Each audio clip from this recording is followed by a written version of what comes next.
pardon, c'est pas individuel, ce sont des divisionnaires, ce qui veut dire que les locataires provisionnent dans les charges la partie de l'eau. La salle d'eau, bon ben voilà, on va dire simple, efficace, hein, ça pourrait être plus moderne, ça pourrait être mieux, mais ça passe très bien. Vous voyez que là, tout a été très bien isolé, ça a été plaqué, il y a une très bonne isolation. Et au niveau du sol, c'est pareil, c'est de la dalle ciment, comme on peut voir là-bas, et il n'y a pas d'humidité. Bonjour et bienvenue dans cette nouvelle vidéo. Je suis très heureux de vous retrouver pour vous présenter un immeuble que j'ai acheté il y a un an. J'ai pas eu l'occasion de vous faire de vidéo dessus. Pourquoi? Parce que tout simplement, cet immeuble était loué jusqu'à maintenant, et donc je ne pouvais pas accéder à l'immeuble et je ne pouvais pas vous tourner une vidéo. Donc, on a la chance d'avoir un départ de locataire et d'avoir un appartement de disponible qui vient de se libérer, qui va être reloué, vous allez voir aussi très rapidement. Et donc je vais vous faire la visite un peu de l'appartement donc qui est vacant, mais également vous parler de l'immeuble, vous montrer un petit peu les chiffres puisque ça change un petit peu des immeubles que j'ai l'habitude d'acheter. Celui-ci est plutôt petit, on est en zone rurale, on est dans une ville de moins de 5000 habitants et donc forcément c'est pas tout à fait la même approche et je vais vous expliquer donc finalement les intérêts de ce type d'investissement, mais également aussi les inconvénients et donc la réalité qu'il peut y avoir derrière de l'investissement en zone rurale. Allez, c'est parti!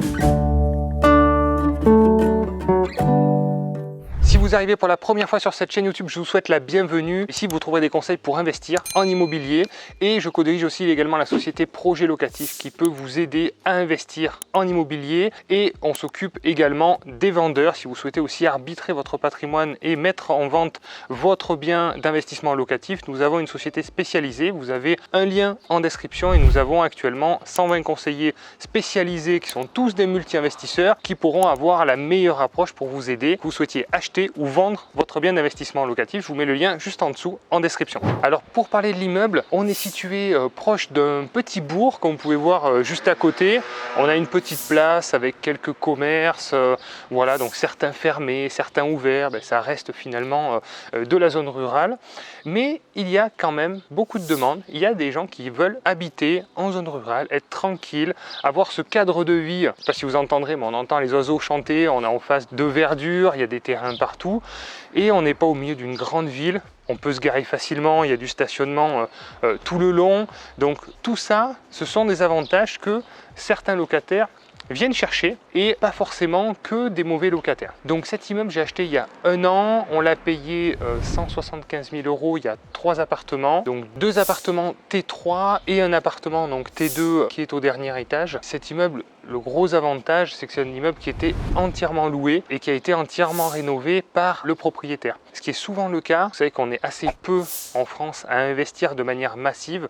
La plupart des investisseurs ont 1, 2 ou 3 appartements et souvent c'est eux qui rénovent eux-mêmes, qui prennent soin des immeubles et là clairement c'était le cas avec ce vendeur qui a eu cet immeuble pendant tout le temps, c'était son seul bien d'investissement locatif et il l'a hyper bien entretenu, il l'a rénové lui-même, il a mis des matériaux de qualité, il a fait comme pour lui, c'était son revenu retraite et là il a vendu pour récupérer voilà, une belle enveloppe aussi pour son départ à la retraite. Donc ça c'est intéressant parce que c'est des gens qui prennent soin des biens et qui ont fait les choses dans de bonnes conditions. Donc projet facile, 3 appartements étaient loués, on était, je vous ferai la fiche de synthèse à la fin de la vidéo, mais on était pas loin des 8% de rentabilité sur à peu près 16 000 € par an de revenus locatifs. Donc projet simple qui s'autofinance, pas beaucoup de cash flow malgré qu'on soit en zone rurale, mais vous allez voir quand même un immeuble qui est bien situé avec des grands appartements et bien rénové. Donc en termes d'énergie, comme je dis, l'énergie souvent se mesure en termes de rentabilité. Là clairement en énergie ça a été 2-3 rendez-vous à la banque et 2-3 rendez-vous chez le notaire pour signer et après il n'y a plus qu'à encaisser les loyers, même si dans la réalité, je vais vous expliquer, il s'est passé quand même pas mal de choses. Allez, je vous montre tout ça. Donc vous avez une petite plaque parce que l'ancien propriétaire louait aussi en gîte, voilà, à la nuit. Donc vous savez que moi c'est pas le type d'exploitation que je privilégie, j'aime bien la location longue durée, mais voilà, je viens de mettre un petit appartement justement dans une ville que j'ai en location courte durée, qui est totalement gérée en location courte durée par une conciergerie. Et je suis en train de tester un petit peu le marché, voilà, parce qu'il faut aussi s'ouvrir un petit peu à tout. Donc, on teste aussi concrètement les différents modes d'exploitation et comme ça, je pourrais vous faire une vidéo dédiée sur le sujet. Alors, on se trouve dans la partie des communs et même les communs ont été rénovés, sont propres, comme vous pouvez voir, ça a été peint. Le sol qui était en béton, pareil, a été peint avec une peinture résistante dans le temps, hein, puisqu'on voit que c'est encore en très bon état. Ensuite, on a la partie technique avec les compteurs d'eau individuels. Alors, pardon, c'est pas individuel, ce sont des divisionnaires, ce qui veut dire que les locataires provisionnent dans les charges la partie de l'eau. Il y a un compteur individuel qui est au bord de la route, dans la rue, et donc il y a des charges, on est à peu près à 30 € par mois, en plus des loyers, pour provisionner sur l'eau. Il y a bien sûr l'électricité des communs et les ordures ménagères à provisionner pour cet immeuble. Voilà, donc pas de ménage pour cet immeuble-là. Les locataires s'arrangent entre eux. C'est un petit immeuble de 3 appartements. Et donc, comme vous pouvez voir, ça se passe bien parce que c'est impeccable, c'est propre. Ils s'arrangent à tour de rôle pour faire le ménage. Ce qui n'est pas toujours le cas. Moi, j'essaye de faire en sorte que ça se passe comme ça parce que ça évite d'avoir des charges trop élevées pour les locataires et d'avoir des loyers moindres. Parce que quand il y a des charges élevées, souvent, on est obligé de diminuer un peu les locataires parce que souvent, le locataire garde le coût total finalement, loyer, charges comprises, ce qui permet de diminuer un peu les charges. Donc voilà, et les endroits où on s'entend pas, souvent on fait passer une entreprise une fois par mois pour minimiser un petit peu le coût du ménage. Voilà, pour la partie compteur, pour le coup, vu la configuration, juste avant la vidéo justement, on s'est posé la question, on va faire passer un organisme fournisseur pour voir s'ils peuvent poser des compteurs individuels directement, puisque les branchements sont bien faits, c'est propre, et donc éviter de mettre l'eau dans les charges, parce que comme je vous l'ai dit, si on arrive à diminuer les charges, psychologiquement, on peut augmenter un petit peu les loyers. Et nous, c'est ce qui nous intéresse et ce qui reste surtout dans notre poche. Donc ça, c'est quelque chose qu'on va étudier prochainement. J'ai bien fait de venir.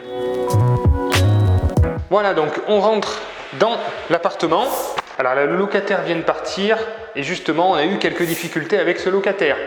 C'est un locataire qui a été mis en place entre le compromis finalement et l'acte authentique.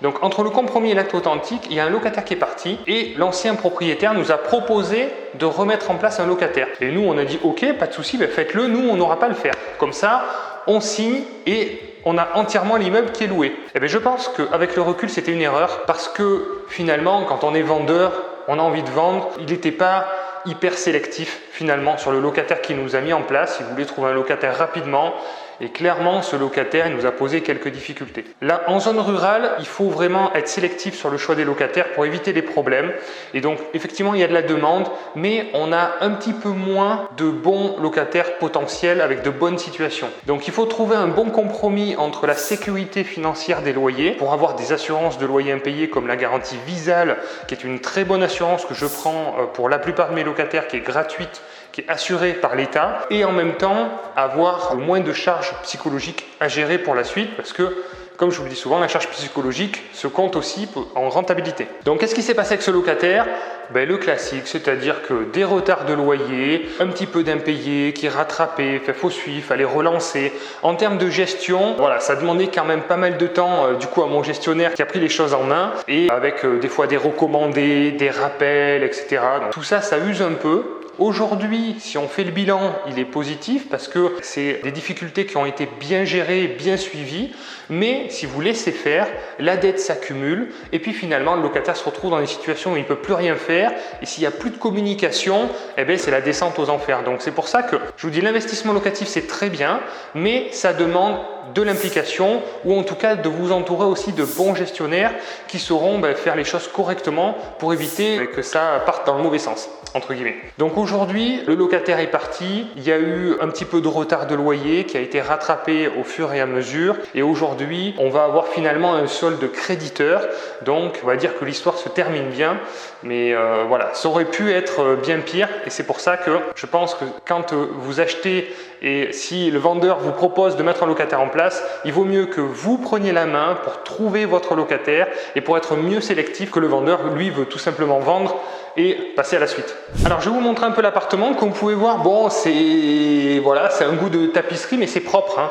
Voilà, les planchers sont en bon état. Les murs ont été isolés, donc doublés en placo avec de la laine. On a du double vitrage partout sur tout l'immeuble. Bon, on a des volets manuels, mais c'est pas, en soi c'est pas très grave. On a tous les planchers qui sont isolés par le sol au niveau des caves. On vous mettra quelques photos, vous verrez, c'est très propre, ça a été très bien fait, parce que c'est le propriétaire qui l'a fait lui-même pour lui, pour le coup. Donc il a fait les choses bien.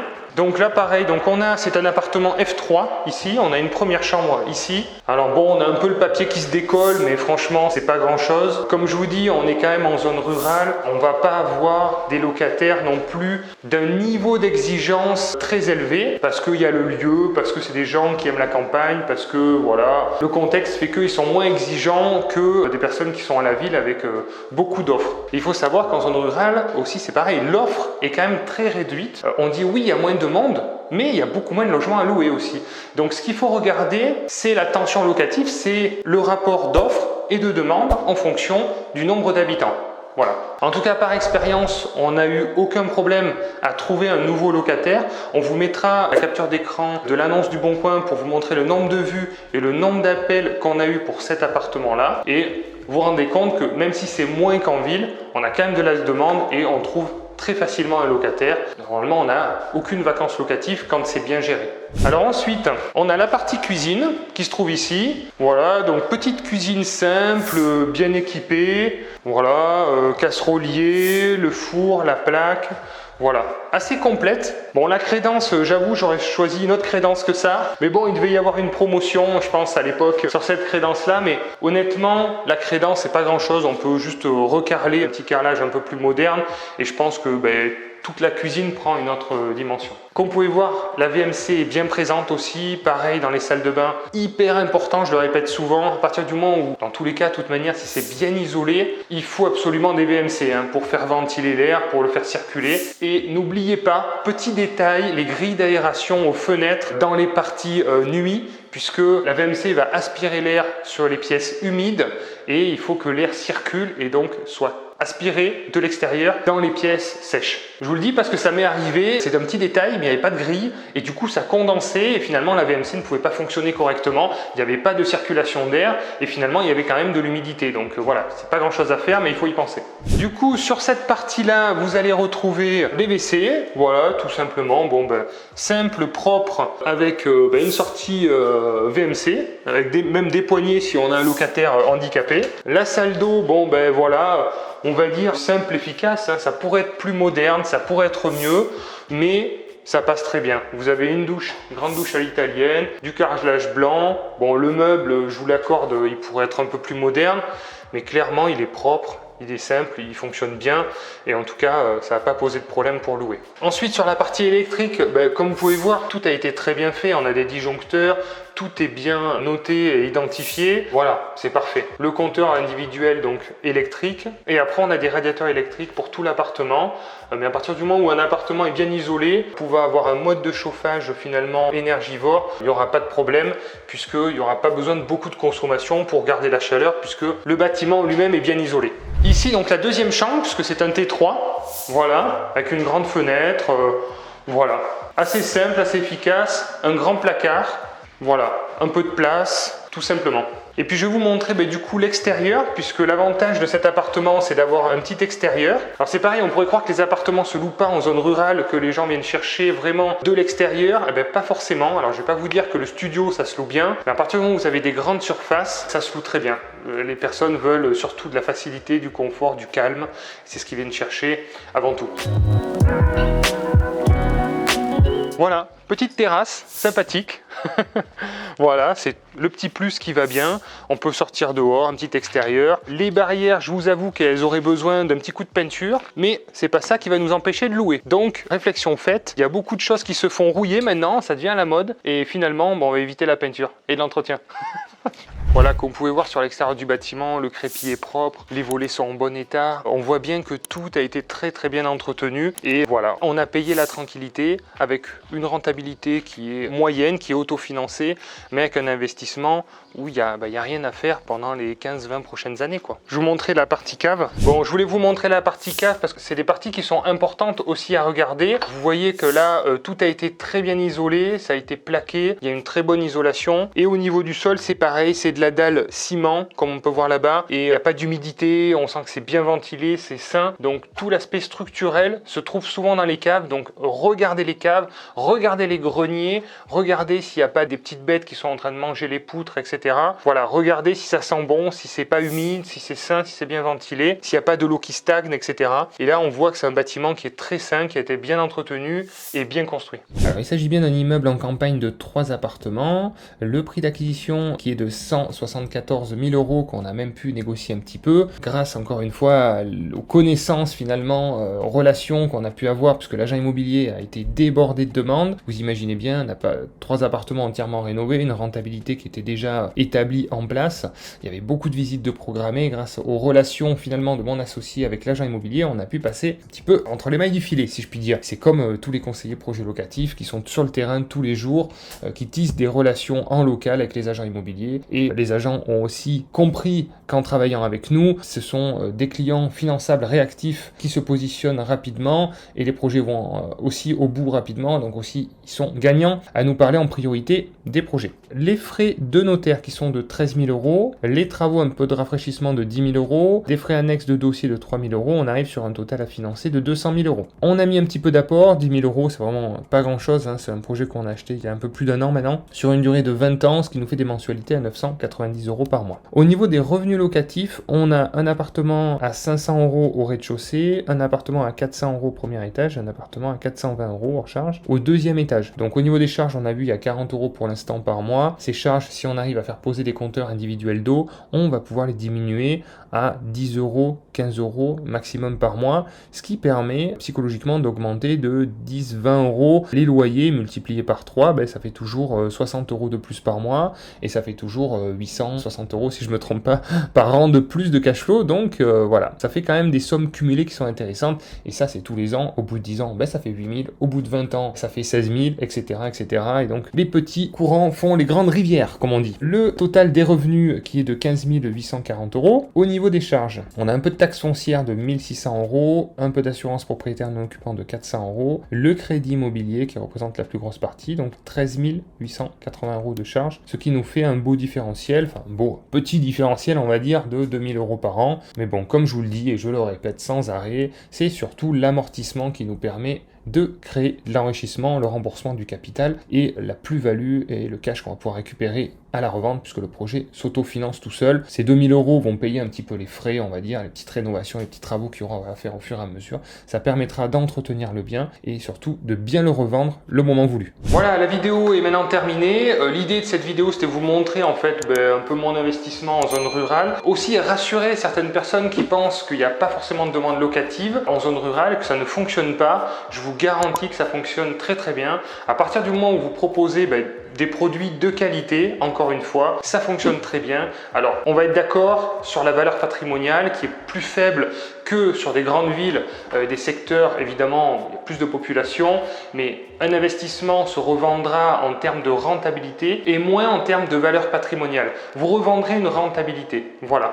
Et donc, l'idée, c'est de capitaliser et de s'enrichir grâce au remboursement du crédit. À bientôt les investisseurs, pensez à vous surtout. Ciao.